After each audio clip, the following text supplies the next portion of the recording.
मैंने हमेशा पाकिस्तान का ये जो जानवर है आसिम मुनीर, इसको हमेशा नंगा करने की कोशिश की है, लेकिन क्योंकि बेचारी पाकिस्तान की आवाम सच कबूल नहीं कर सकती और उनको लगता है कि अरे पाकिस्तान को कोई गलत कह रहा है तो इसका मतलब वो पूरे पाकिस्तान की आवाम को गलत कह रहा है। नहीं, ये जो आसिम मुनीर है ना, तुम्हारा देश बर्बाद कर चुका है। तुम्हारे पाकिस्तान में अब कोई ताकत नहीं है।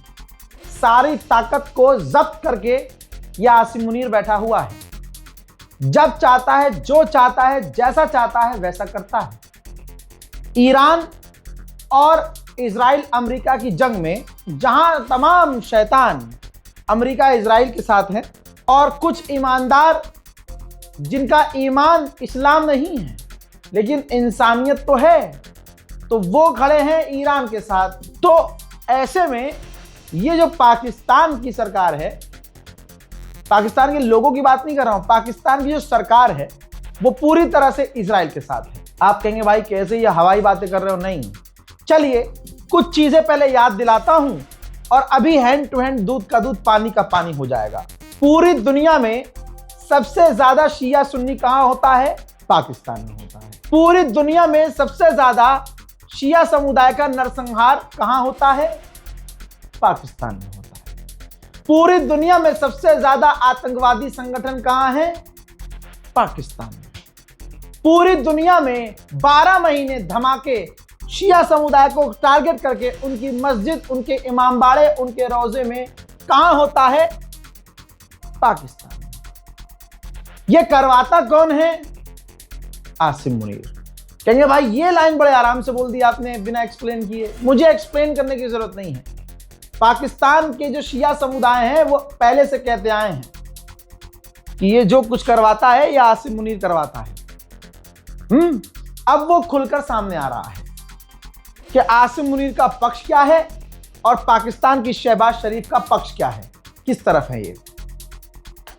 याद होगा जब ईरान इजराइल जंग शुरू हुई और खामनाई की शहादत की खबर आम हुई तो पाकिस्तान के लोगों ने, चाहे वो शिया हो चाहे वो सुन्नी हो, दोनों ने मिलकर आवाज उठाई और अमेरिका की जो एम्बेसी है उस एम्बेसी की तरफ प्रदर्शन करने गए, विरोध करने गए, मजम्मत करने गए। तो आसिम मुनीर ने अमेरिका की एम्बेसी को भाई पूरी छूट दे रखी है। तो अमेरिकन नेवी ने पाकिस्तानियों के ऊपर सीधा गोलियां चलानी शुरू कर दी, जिसमें 8 से 10 पाकिस्तानियों की मौत हो गई। फिर इसी आसिम मुनीर ने पाकिस्तान में ईरान के सपोर्ट में प्रदर्शनों को रोका, लाठियां चार्ज की, गोलियां चलवाई। यहीं पर पाकिस्तान की आवाम को समझ जाना चाहिए था कि आसिम मुनीर की मां जो है वो इजराइल जाती थी, वहां से नाजायज बच्चा पेट में लेके आई और वो आसिम मुनीर पैदा हो गया। तो आसिम मुनीर का ददियाल है इजराइल, यहूदी, तो उनसे तो वफादारी ये करेगा ही करेगा। और आसिम मुनीर की जो मां है वो भी कभी कभी इजराइल से वापस लौटते हुए सऊदी वऊदी घूमते हुए आती थी तो अरबों के सामने आके मुजरा करती थी, अरबों का मूड बन जाता था। तो आप समझ रहे हैं, जिसकी मां ही गंदी हो, मां का कैरेक्टर ही खराब हो तो औलाद तो गंदी होगी ही।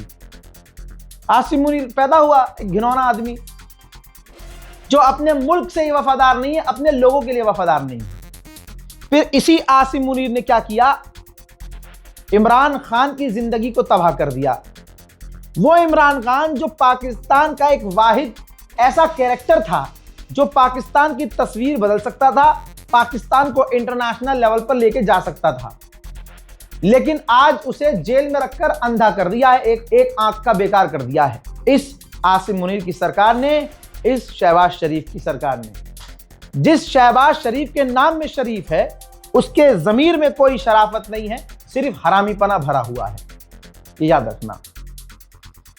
जब ये शहबाज शरीफ की सरकार बनी तो शहबाज शरीफ ने अपने मुस्लिम देशों को बाद में पहले अमेरिका के चूतड़ चाटना शुरू करे।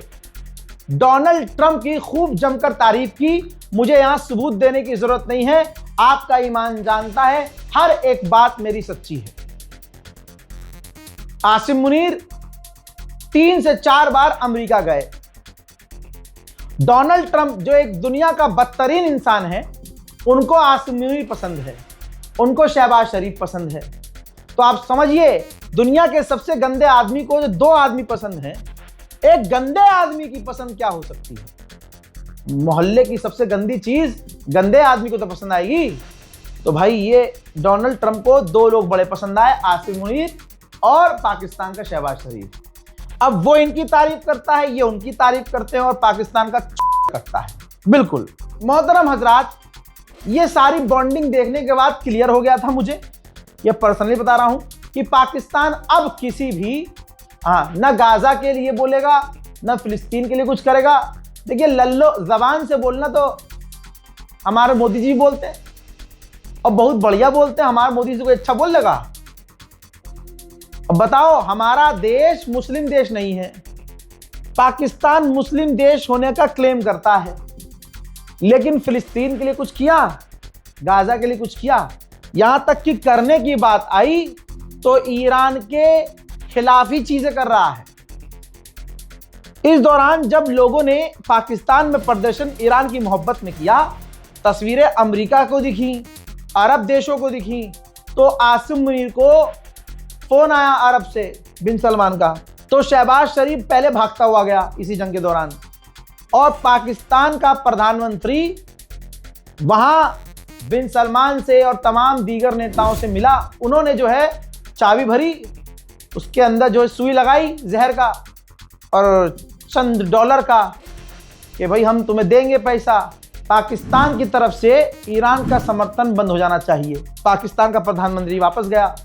फिर उसके बाद इसी दौरान आसिम मुनीर गया सऊदी अरब, और वहां जाकर ईरान को धमकियां दी, प्रधानमंत्री ने भी, शहबाज शरीफ ने भी और आसिम मुनीर ने भी, कि ईरान हमले रोक दे, अरब हमारा अलाई है, सऊदी हमारा अलाई है, हमें अपनी पैंट उतारनी पड़े हम तब भी उतार के लेट जाएंगे, हमें कुछ भी करना पड़े हम सब। ठीक है, मतलब तो यही था। अरब खुश हुआ और इन्होंने सिर्फ सौदा किया कि आप हमारी कुर्सी बचा के रखिएगा, डॉलर हमको देते रहिएगा, पाकिस्तान कभी भी ईरान के साथ खड़ा नहीं होगा। आसिम मुनीर वापस आया और जो सबसे ज्यादा संगठन पाकिस्तान में एक्टिव था उनके तमाम लीडरों को बुलाया, शिया लीडरों को बुलाया। अब जब बातचीत होना शुरू हुई तो भाई जिसके हाथ में डॉलर के गट्ठे हों और दूसरे हाथ में अमेरिका के दिए हुए हथियार और चूतड़ के नीचे अमेरिका की दी हुई कुर्सी, तो भाई वो कितने खतरनाक एटीट्यूड में होगा।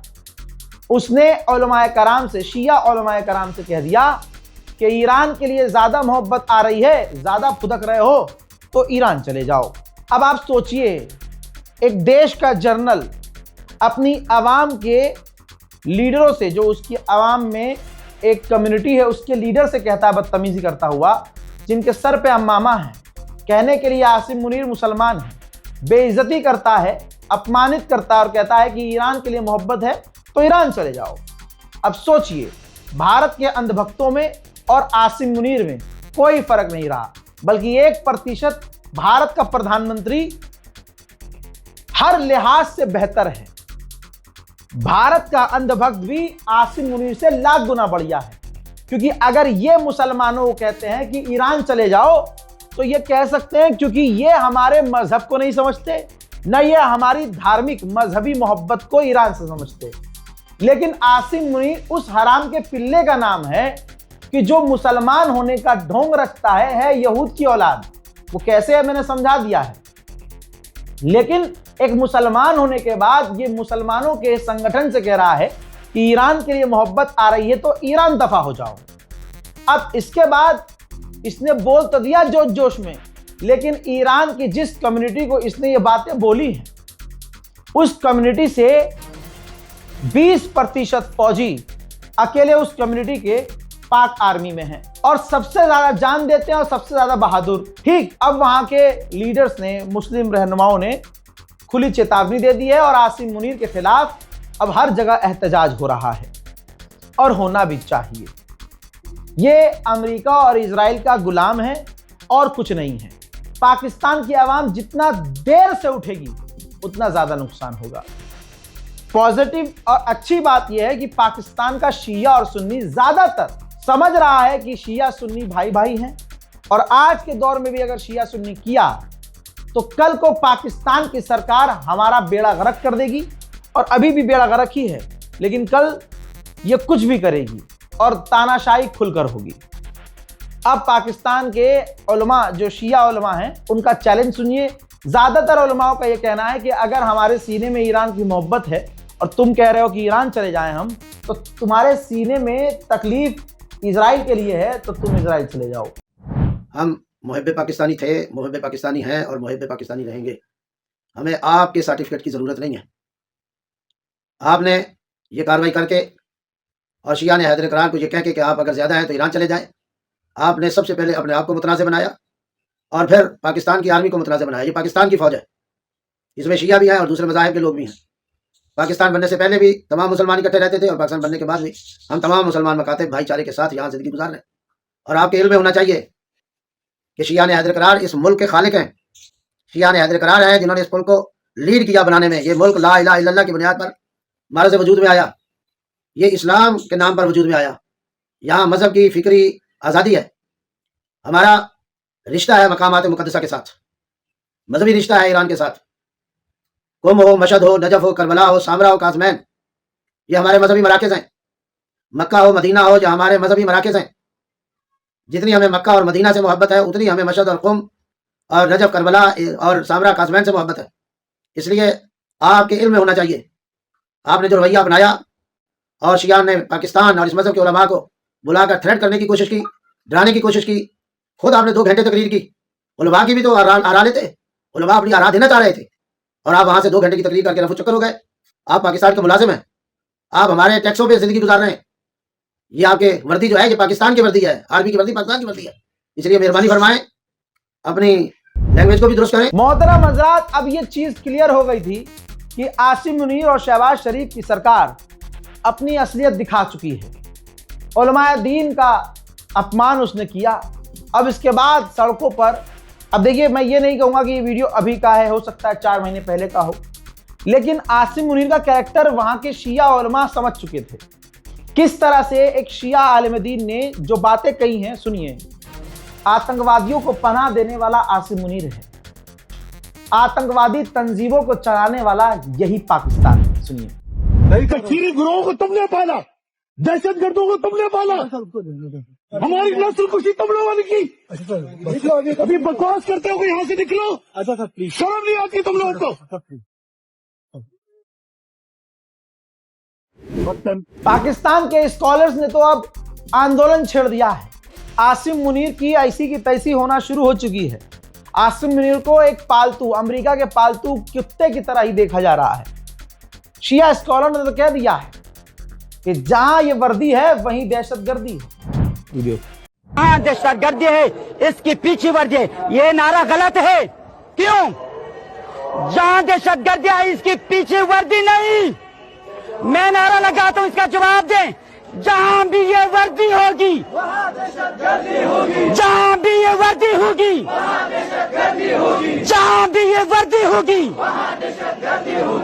जर्नल साहब, हम समझ चुके हैं कि आप पाकिस्तान में क्या। दोस्तों, इसके अलावा पाकिस्तान की आवाम चाहे शिया हो या सुन्नी, ज्यादातर अच्छी बात है कि सब साथ में हैं और आसिम मुनीर के खिलाफ बोल रहे हैं कि ये तुमने गलत कर दिया। सोचिए, एक वक्त तक पाकिस्तान की फौज खुद को अल्लाह की फौज कहती थी। अब ये खुद को अल्लाह की फौज करते करते कब ये दलालों की फौज बन गई, हमें नहीं पता चला। दोस्तों, ईरान के समर्थन में पाकिस्तान की आवाम भले ही बुजुर्ग के मुंह में दांत नहीं है, लेकिन जज्बात बोल रहे हैं। बिस्मिल्लाहिर्रहमानिर्रहीम। मेरे प्यारे पाकिस्तानियों, मौला हुसैन तानू सलामत रखे, पूरे पाकिस्तान नू शादो आबाद रखे। क़यामत पाकिस्तान जिंदाबाद है, हुसैन जिंदाबाद है, पाकिस्तान जिंदाबाद है। ते वीडियो जड़ी है ये तुहाडे जनरल आसिम मुनीर ली। आसिम मुनीर, तू सुनिया मौलवियां दे, साडे मौलवियां नू बुला के तड़ियां ला रहे कि ईरान चले जाओ, और जे असीं ईरान चले गए तो तैनू कौन बचाएगा? है किसी भुलेखे च ना रवी, शिया नू तंग ना करी, शिया को परे रवी। ਉਹ ਨਾ ਹੋਵੇ ਫੌਜ ਚੋਂ ਕੋਈ ਸ਼ੀਆ ਉੱਠ ਕੇ ਅਬੀਬ ਇਬਨ ਮੁਜ਼ਾਹਰ ਜਾਂ ਮੁਖਤਾਰ ਸਿਰਫੀ ਵਰਗਾ ਤੈਨੂੰ ਤੇਰੀ ਧੌਣ ਲਾ ਦੇਵੇ ਬਗੈਰਤਾ ਬਾਦਾ। तू अगे वो उन्होंने मार के तरीके लब्बे काले में मौलवी ते तू की समझा तू शिया भी मार लेगा तेरी ऐसी दी पैती खबरदार जे शिया तड़ी लाई शिया के किसी बच्चे मौलवी हुण तू बंब धमाका कराया कुछ कराया मैं तेन दस रहा कि बाद आ जा शिया के दुआले ना भी शिया के दुआले होया तेन जितों निकलिया उत्थे मार देंगे सुनिया ही बगैरता तू अमरीका के पीछे लागे जो करन यहां पर मैं रोक के पूरी दुनिया के मुसलमानों को, खास करके बांग्लादेश, पाकिस्तान और भारत के मुसलमानों को समझाना चाहूंगा, चाहे हमारे शिया भाई हो चाहे हम सुन्नी हो, मैं दोनों कम्युनिटी को एक चीज क्लियर सुना देना चाहता हूं ताकि कोई गलतफहमी ना रहे। अमेरिका का डिफेंस मिनिस्टर है, डिफेंस मिनिस्टर अपने मुंह से कह रहा है कि शिया हो या सुन्नी, उसके लिए सब दुश्मन है। आज सच सामने आ गया है। इस वीडियो को देखने के बाद भी अगर आपके बीच कोई शिया या कोई सुन्नी ऐसी बातें कर रहा हो जो शिया सुन्नी में फसाद डालने वाली हो या शिया समुदाय को टारगेट करने वाली हो, तो समझ जाइएगा कि यह अमेरिका और इजराइल के गुलाम हैं। भारत के अंदर जो मूसाद एक्टिव है वो इन्हें पैसे दे रहा है और इनको प्लान कर दिया गया है और अपना ये यहूदिज्म असलियत दिखा रहे हैं। ठीक, अमेरिका का डिफेंस मिनिस्टर सुनने की कोशिश कीजिएगा, जिनको अंग्रेजी नहीं भी आती है वो कम से कम शिया और सुन्नी वर्ड पर ध्यान दें, और मैंने एक्सप्लेन पहले कर दिया है सबूत के तौर पर ये video. In Afghanistan, name the Islamist enemy, whether they are Sunni or Shia, because this is a Shia regime, Sunni or Shia, and Iran's been willing to harbor them as long as that group is willing to try to kill Americans. So the enemy of their enemy has been their friend as well in the Islamist world. So Iran, whether it's Iraq, whether it's Afghanistan, whether it's around the world, has been targeting Americans. And what they wanted in this context, and what President Trump would not tolerate, is a regime of that nature being closer and closer to nuclear capability. बस खलास हो गया। तो आज भारत के अंदर अगर कोई शिया उठकर मेरी वीडियो लेता है और उसका विरोध करना शुरू कर देता है और मेरी किसी भी अधूरी वीडियो पर ज्ञान देना शुरू करता है और इंतजार करता है कि कोई भी ऐसा मौका मिल जाए कि मैं फौरन इसकी वीडियो से शिया सुन्नी करना शुरू कर दूं या फिर शियों को आपस में लड़वाना शुरू कर दूं, जाहिर सी बात है मूसाद का एजेंट है, डायरेक्ट या इनडायरेक्ट। इसी तरह से आपके पाकिस्तान में आसिम मुनीर ही जब अमेरिका और इजराइल का गुलाम है तो भाई मूसाद की जरूरत ही नहीं है पाकिस्तान में। हमारे बीच में कोई भी शिया सुन्नी अगर कर रहा है वो मूसाद के लिए काम कर रहा है। नेतन्याहू इस जंग की शुरुआत में कह चुका था कि हमने मिलियंस ऑफ डॉलर खर्च किए हैं अपने इन्फ्लुएंस को बढ़ाने के लिए, तो वो पैसा यहां भी तो आया होगा। बहुत सिंपल, और दिमाग अगर हल्का से लगाएंगे तो पूरी कहानी समझ में आएगी। जो आज शियों को, आज भी जो बेचारे शिया ही लड़ रहे हैं और बेचारे शिया ही मारे जा रहे हैं, बातें घुमा घुमा कर जो कोशिश कर रहे हो कि बस कैसे भी यजीद को अपना इमाम और हुसैन को नाउजुबिल्लाह गलत साबित कर दें, जो हो नहीं सकता तुमसे। कोशिश तुम्हारी यही है। दुनिया देख रही है कि यहूदियों के साथ सऊदी अरब है, यहूदियों के साथ अरब है, सारे तमाम मुसलमान अरब देश यहूदियों और अमेरिका के साथ, एक अकेला ईरान है। लेकिन बेगैरत इजराइल की पैदाइश कुछ मुसलमान नल्ले ईरान को गलत साबित करने की कोशिश में लगे पड़े हैं। लेकिन उस वक्त जब अहले बैत का जमाना था, जब हुसैन का जमाना था, उस वक्त भी सामने वाले दुश्मन थे जो इमाम हुसैन को करबला में कत्ल करने आए थे, वो हिंदू थोड़ी ना थे, वो मोदी की फौज थोड़ी थी, वो हिंदुओं की फौज थोड़ी थी। कड़वा सच सुनो, वो खुद मुसलमान थे। वो कौन से मुसलमान थे? वो यजीद की औलाद थे। उनकी नस्ल तो चली होगी भाई। हमने सुना कि करबला के मैदान में जंग हुई, और जो आज कुरान दिखा दिखा कर कह रहे हैं कि देखो ये जो आसिम मुनीर कह रहे हैं सही कह रहे हैं, जो सहाबाओं का नहीं, तो सहाबा को घसीट के ला रहे हैं बीच में इसमें, जबकि यहाँ सिर्फ मजहब की जंग नहीं है, यहाँ सही और गलत की लड़ाई है।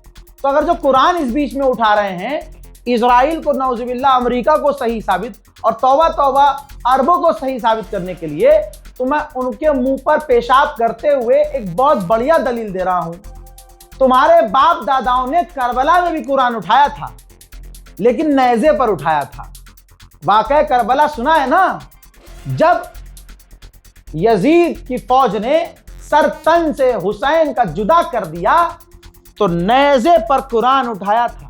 जब जनाबे अकबर की तलवार नहीं रुक रही थी, दुश्मन की गर्दनें उड़ रही थी। इसी तरह से जब इमाम हुसैन लड़ रहे थे, वार पर वार कर रहे थे, तो उनको रोकने के लिए, उनका हमला रोकने के लिए तुम्हारे वाले मुसलमानों ने, उस जमाने में तुम्हारे बाप दादाओं ने नेज़े पर कुरान बुलंद किया था। रवायतों में यह भी मिलता है, नबी के नवासे को, जन्नत के शहजादे को कत्ल करने के बाद उन मुसलमानों ने नमाज भी अदा की थी। तो आज तो तुम जब्बा देख रहे हो, सफेद ये रुमाल पहने हुए अरबों को देख रहे हो और समझ रहे हो कि इनकी जबान ही कुरान है यार, अरबी बोलते हैं, इनकी जबान में कुरान उतरा है, तो वाह, यही है सच्चे मुसलमान। तुम ना, ये वो वाले मुसलमान हैं जो अहले बैत को कत्ल करके अल्लाहु अकबर नमाज पढ़ रहे थे और अल्लाह का शुक्र अदा कर रहे थे, या अल्लाह हमें कामयाबी मिली। अल्लाहु अकबर। मेरी औकात नहीं कि मैं इतनी गहराई वाली बात करूं, क्योंकि मैं आलिम नहीं हूं, मैं मौलवी नहीं हूं। जितनी भी जानकारी मिली है ना, बस आप थोड़ा सा रिसर्च करेंगे, आपको पता चल जाएगा आज ये कौन से मुसलमान हैं जो अरब के साथ हैं, आज ये कौन से मुसलमान हैं जो आज भी शिया को काफिर कह रहे हैं, ये कौन से मुसलमान हैं और ये कौन से कुछ शिया हैं जो खामनाई को गलत कह रहे हैं, जो ये कौन से शिया उठे हैं भाई जो शिया सुन्नी के एक होने पर सुन्नियों को भड़काने का काम कर रहे हैं, सुन्नियों को उल्टा सीधा कह रहे हैं। याद रखना, फसाद डालने वाला, ठीक है, फसाद डालने वाला सीधा कुरान में है। आलिम जो ये मेरी वीडियोस देख रहे हैं, तमाम उलमा देखते हैं, फसाद डालने वाला अल्लाह का बंदा हो ही नहीं सकता। हजरात मोहतरम, जिस दौर में यहूदी भी ईरान की मिसाइलों को देखकर अल्लाहु अकबर कर रहे हैं, उस दौर में कुछ मुसलमान ईरान की ताकत देखकर कुत्ते की तरह जल रहे हैं। अभी मैं अपना एग्जाम्पल सही करता हूं। एक यहूदी जो कई दिन से सिर्फ ईरान की मिसाइलें देख रहा है और ईरान की सिर्फ मिसाइलों की पावर देखकर उसके मुंह से अल्लाहु अकबर निकल रहा है।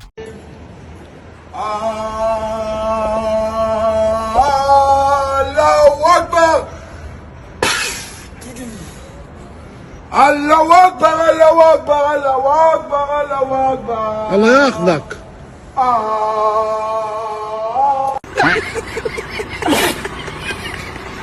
दोगलों में एक दोगला भाई फ्रांस का राष्ट्रपति इमैनुअल मैक्रोन भी है। इमैनुअल मैक्रोन ने अब मोहम्मद बिन सलमान से बात की है और कहा है कि ईरान के हमलों की निंदा करते हैं और जो अरबों पर हमला कर रहा है वो भी बड़ा गलत है और ईरान को स्ट्रेट ऑफ हॉर्मुज़ खोलना चाहिए।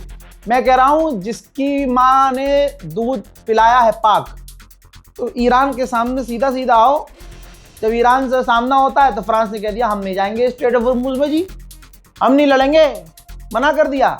और अरबों को खुश करने के लिए ईरान की बुराई कर रहा है। अबे सिंपल सी बात है, तुम सब हराम की औलाद हो क्या? हक बयान करो। सबसे पहला हमला किसने किया? सवाल ये है। अमेरिका ने किया। तो गलती किसकी? हर चीज की गलती अमेरिका की। ईरान तो बात कर रहा था ना ईरान। हमला किसने किया? अमेरिका ने। किसके कहने पे? इजराइल के। तो किसी के पिछवाड़े में इतना दम क्यों नहीं है कि बोल ले? आज भी अमेरिका और इजराइल के खिलाफ जो देश बोल नहीं पा रहे, उन्हीं दोनों देशों को रोज डोज दे रहा है ईरान, रोज। जो अमेरिका की फितरत जानते हैं वो समझ रहे हैं कि अमेरिका ने ये मामला इसलिए किया, जंग इसलिए की ताकि डोनाल्ड ट्रंप अपनी F-16 फाइल दबा सके। और दूसरा, डोनाल्ड ट्रंप को तेल की भूख है, जहां भी वो कब्जा कर रहा है उसे तेल। वेनेजुएला लाइव एग्जांपल है आपके सामने, लाइव। अब अपने एलाइज को समझा रहा है, कॉन्फिडेंस भी ले रहा है डोनाल्ड ट्रंप का प्रशासन कि हमें ईरान के कर्ग आइलैंड पर कब्जा करने के लिए ग्राउंड ऑपरेशन करना पड़ेगा। कर्ग आइलैंड पर ईरान का सारा तेल है, तेल वहीं से बेचता है ईरान। तो अब आप समझ लीजिए कि मामला ईरान का नहीं है, मामला लालच का है, अमेरिका की लालच। तो बस अल्लाह ईरान को इतनी ताकत दे कि दुनिया का सबसे बड़ा जालिम जो पूरी दुनिया पर जुल्म करता है, लेकिन दुनिया इतनी पिटी है उस अमेरिका से कि किसी की मां ने ऐसी औलाद पैदा नहीं की कि आज वो खड़ा हो, चाहे किसी देश का प्रधानमंत्री हो, फलाना का फलाना का, बोल नहीं सकता, 2 कॉल आ जाए अगर तो मुंह दे। ऐसे हैं कुछ देशों के प्रधानमंत्री और राष्ट्रपति, ट्रंप की एक कॉल पर पैंट में मुंह देते हैं, लहंड निकल जाता है उनका, पेट खराब हो जाता है।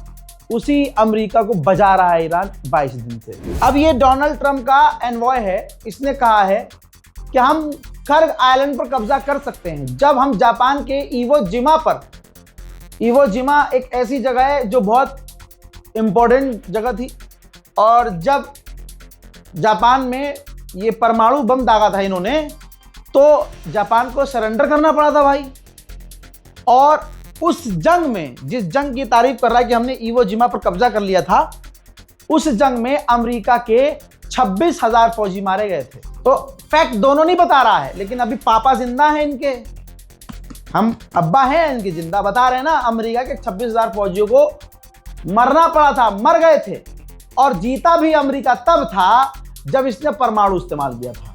तो माहौल एक ये भी बनाया जाएगा, देखिएगा आप, माहौल ये भी बनाया जाएगा कि ईरान पर छोटा परमाणु दाग दिया जाए ताकि ईरान पूरी तरह से टूट जाए, सरेंडर कर दे। ये भी अल्लाह ना करे, ये बहुत जल्द सुनने को मिलेगा। दोस्तों, एक ईरान का जोकर है, रजा पहलवी, नाम सुना होगा, जो रहता अमेरिका में है, और डोनाल्ड ट्रंप ने इसको ही जो है अपना प्यादा बनाया था, और ये बचपन से ख्वाब देख रहा है कि मैं ईरान में बादशाह बनूंगा, मैं ही ईरान का राजा हूं, क्योंकि मेरा बाप बादशाह था। ठीक, इमाम खुमैनी के बाद क्रांति आ गई और ईरान में इस्लामिक गणराज्य बन गया, पैदा हो गया। तो इसको लात मारकर ईरान ने निकाल दिया कि तू हमारे देश को तोड़ेगा, जब हम डेमोक्रेसी लेके आए हैं तो तू बादशाह, काय का बादशाह भाई। तो अब इसने जिंदगी भर ख्वाब देखा कि मैं ईरान का बादशाह बनूं। अमेरिका ने इसे प्यादा बनाया, इसको आगे किया कि पहलवी बहुत बढ़िया है, बहुत अच्छा है, रिजीम गिर जाएगी तो हम पहलवी को ये हुआ क्या, सबसे बड़ा जोकर ये निकला, रजा पहलवी। भाई जब ईरान की रिजीम नहीं गिरी तो इसके मुंह पर झापड़ पड़ गया। डोनाल्ड ट्रंप ने बयान बदलने शुरू कर दिए कि हम खामनाई के बाद देख रहे हैं कोई ऐसा चेहरा जो ईरान के अंदर ही हो। सबसे बड़ा झटका इसको लगा पहलवी को कि अरे, अभी तक तो कह रहा था ट्रंप कि मैं तुम्हें बनाऊंगा बादशाह, अब कह रहा है कि ईरान के अंदर कोई बंदा हो। तो यहां इसके साथ खेल हो गया। अब ये ईरान की आवाम को पहले से भड़का रहा था कि भैया ईरान के लोग सड़कों पर उतरो, ईरान के लोग प्रदर्शन करो, अमेरिका तुम्हें इस रिजीम से आज़ाद करवाएगा, अमेरिका ही ईरान में शांति लाएगा। अब ईरान के आम लोगों को ही अमेरिका और इजराइल मारने लगे, लगातार मारने लगे, और वहां के इंफ्रास्ट्रक्चर को तबाह करने लगे। अब जब सारी दुनिया ने इसे गालियां बकना शुरू की कि अब बोल, अब क्या करना है, न तेरे हाथ में वहां की सरकार आई, न रिजीम आई, न तू ईरान जा पाएगा, और बचे कुछ जो तेरे समर्थन में लोग थे वो खुद मर रहे हैं ईरान में, उन पे मिसाइलें गिर रही हैं। तो इसने फिर ये ट्वीट किया, लंबा चौड़ा ट्वीट किया, और सिर्फ इसने इसके अंदर ये बात कही कि जो ईरान पर हमले हो रहे हैं आम लोगों पर नहीं होना चाहिए, सिविलियन इंफ्रास्ट्रक्चर पर हमला नहीं होना चाहिए। अब इसकी भी आलोचना हो रही है। क्यों? क्योंकि इस जोकर के साथ खेल कर दिया अमेरिका ने, और धोखे में अमेरिका के आके इसने खूब ईरानियों को भड़काया। यूरोप में ईरान के लोगों को अपने झंडे, वो जो नया वाला झंडा है जिसमें ईरान के झंडे में बीच में शेर बना हुआ है, ईरान की लड़कियों को मतलब ऐसे इसने अपने पूरे टॉप उठवा के खूब, आज़ादी का मतलब यही है कि टॉप उठाओ, अपने ब्रेस्ट दिखाओ, यह आज़ादी है। ये यूरोप की मेंटालिटी है। तो ये यही चाह रहा था कि ईरान में भी यही हो। ये जब लड़कियों के, ये आज़ाद कौन है, आज़ाद कौन मानता है अपने आप को? आज़ादी का मतलब ये है, आज की आज़ादी का मतलब कि लड़की जब चाहे अपनी ब्रा उतार दे और दुनिया देख के कहे वाह क्या आज़ादी है, वाह वाह, ये है मुल्क आज़ाद। ईरान की मेंटालिटी नहीं है। ये भी बात सच है कि नजर नजर की बात होती है, न छोड़ने वाले बुरखे वाली को नहीं छोड़ते। पूरा ऊपर से अबा पहना हो, अबा कबा, आंख दिख रही हो, उसको भी लोग गंदी नजर से देख ही लेते हैं। हरामीपना अलग अलग लेवल का होता है लोगों का, लेकिन इसका मतलब ये थोड़ी नहीं है कि भाई तुम नंगी ही हो जाओगी। तुम अपने ब्रा पैंटी उतार के सड़क पे ही आ जाओगे, हाँ हाँ आज़ाद हैं हम तो। भैया नज़र सही कर लो अपनी, हम तो सही हैं, देख लो लेकिन नज़र सही रखो। वाह, ये आज़ादी मेरे समझ में नहीं आती भैया, माफ़ करना। मुझे कोई दिक्कत नहीं है, लड़की हिजाब करे ना करे, पर्दा करे ना करे, सर पर दुपट्टा रखे ना रखे, पहनावा ऐसा भी है जिसमें लड़की इस तरह से मॉडर्न कपड़े पहन सकती है कि जिस्म एक्सपोज ना हो। भाई ठीक है, अब आज़ाद हो आप। अब आज़ादी का ये कौन सा फलसफा है कि भाई तुम नंगी रहोगी और तुम्हें कोई टोके ना तो आज़ाद हो। खैर, रजा पहलवी पूरी तरह से फेल हुआ और अभी भी, पहले भी गाली सुन रहा था, अब पूरी दुनिया से गाली सुन रहा है। अब इस रिपोर्ट को शेयर कीजिएगा, अपनी राय कमेंट सेक्शन में जरूर लिखिएगा। तमाम शिया सुन्नी वाले प्रोपेगेंडे से दूर रहिएगा, ईरान के साथ थे रहिए, अच्छा लगेगा। क्योंकि ईरान को आपकी जरूरत नहीं है। क्या कर रहे हो आप ईरान के लिए? लड़ रहे हो क्या ईरान के लिए? जंग में शामिल हो रहे हो ईरान के लिए? खून बहा रहे हो ईरान के लिए?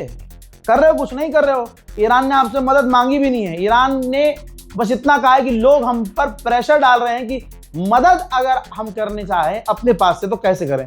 तो ईरान ने मजबूरी में आकर अपना बैंक अकाउंट डिटेल जारी कर दिया।